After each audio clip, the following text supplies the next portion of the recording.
Olá, saudações a todos. Dando continuidade ao tema espondilite anquilosante, eu vou falar agora um pouco para vocês sobre o quadro clínico deste paciente.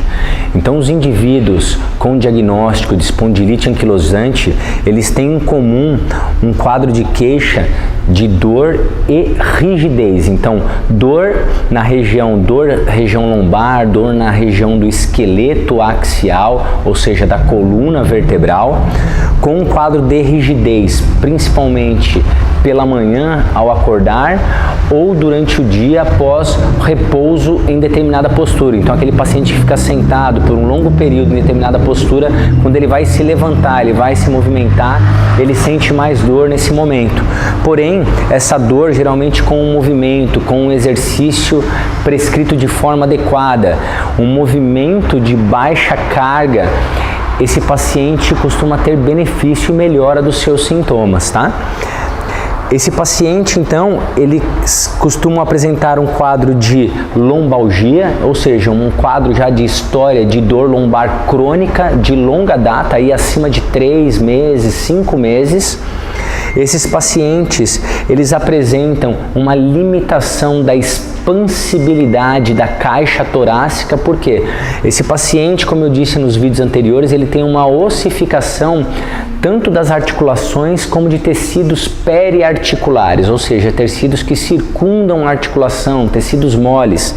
Com isso, as articulações também costo vertebral, que é onde a costela se insere na vértebra torácica, e também as costelas se inserem na região anterior do externo, na externo-costal, por ter ossificação dessas articulações e diminuir a mobilidade pela ossificação dos ligamentos. Isso também acaba gerando uma limitação e restrição da expansibilidade torácica do paciente. Alguns desses pacientes também podem apresentar envolvimento de articulações periféricas, ou seja, as articulações que não fazem parte do esqueleto axial. Em geral, ombros, quadril, alguns pacientes até pés, tornozelos ou mãos, o que às vezes se familiariza muito até com artrite reumatoide, por terem sintomas até que simétricos de comprometimento dessas articulações que nós chamamos do esqueleto apendicular, ou seja, das articulações periféricas. E comprometimentos extra-articulares também podem estar envolvidos, como comprometimento ocular, as uveites, comprometimento pulmonar, como a fibrose do pulmão, comprometimento dos rins, como as nefrites, enfim, uma série de outras complicações podem também estar associadas. Problemas cardíacos, como a insuficiência cardíaca congestiva, ou até mesmo problemas neurológicos por uma ossificação da articulação atlanto-occipital, que é o atlas, que é a primeira vértebra cervical, onde a base do crânio repousa sobre ela. Isso pode ocorrer uma subluxação nessa articulação, podendo ocorrer lesões neurológicas, ok? Por subluxações, ou seja, por deslizamentos nessa articulação. Como critérios de diagnóstico desse paciente, são utilizados os pacientes com história de lombalgia com mais de 3 meses, então aqueles pacientes com uma lombalgia com uma duração longa, que ela piora com o repouso e melhora com o movimento, é muito característico da espondilite anquilosante. Os pacientes com limitação da amplitude de movimento da coluna, vertebral no plano frontal e no plano sagital. Então, o que seria isso? A limitação dos movimentos na coluna, quando a gente fala no plano sagital, estou falando no plano em perfil, plano de lado, onde ocorrem os movimentos de flexão e extensão da coluna vertebral, ou seja, esses movimentos da coluna do nosso paciente, eles estão limitados, tanto para a flexão e principalmente para a extensão. e também no plano frontal. Plano frontal seria quando a gente olha de frente à coluna vertebral. Quando o paciente realiza os movimentos de inclinação da coluna vertebral, estes movimentos também se apresentam mais limitados. Então é aquele paciente que às vezes só consegue descer a mão aqui em custa da cintura escapular, porque é ela que desliza levando a mão abaixo da perna e não porque o tronco está inclinando, ok?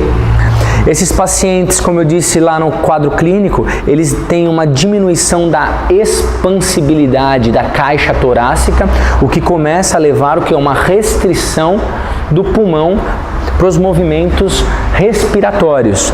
E também uma característica muito comum dos critérios de diagnóstico são as sacroileites, ou seja, as inflamações na articulação sacroiliacas, que podem ser uni- ou bilaterais, ok? É claro que quando a gente fala de critérios de diagnósticos, uma associação entre esses critérios com o comportamento de sinais e sintomas do quadro clínico do paciente, associado a alguns exames laboratoriais, como nós falamos, a presença do marcador genético do HLA-B27, é que vão levar o reumatologista a fechar o diagnóstico de espondilite anquilosante, ok?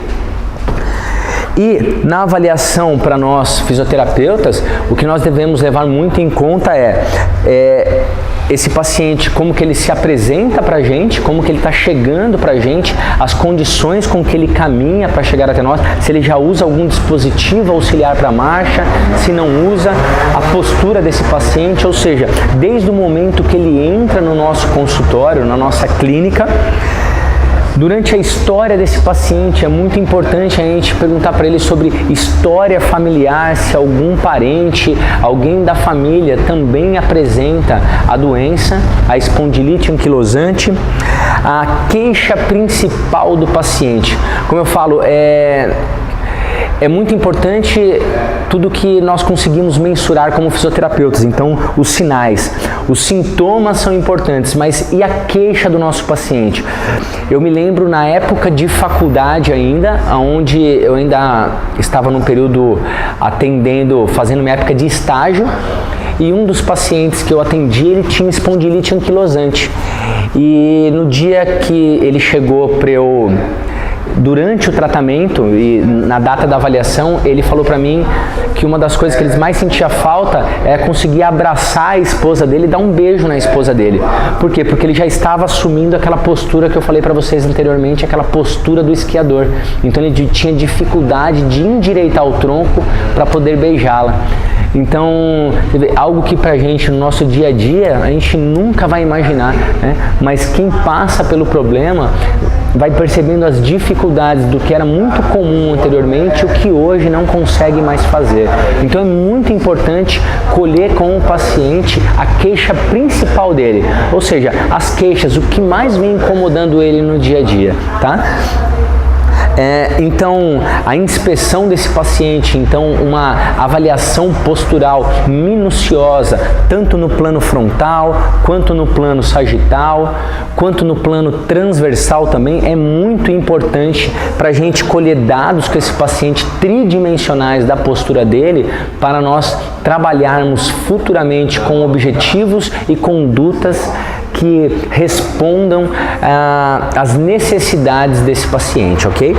E, por fim, um exame físico avaliando toda a mobilidade da coluna vertebral, então desde a coluna cervical, coluna torácica, coluna lombar, coluna sacroiliaca, a articulação de quadril, que é muito acometida nesses pacientes, e a articulação também glenomeral, articulação dos ombros. É claro, se o paciente tiver alguma queixa em articulações periféricas, também é interessante, mas principalmente um exame físico do esqueleto axial, ou seja, da coluna vertebral, incluindo os quadris desse paciente, porque é bem provável que futuramente ele vai ter uma anquilose das articulações vertebrais, o que vai levá-lo a uma posição, uma postura mais fletida, com uma deformidade em flexão dos quadris.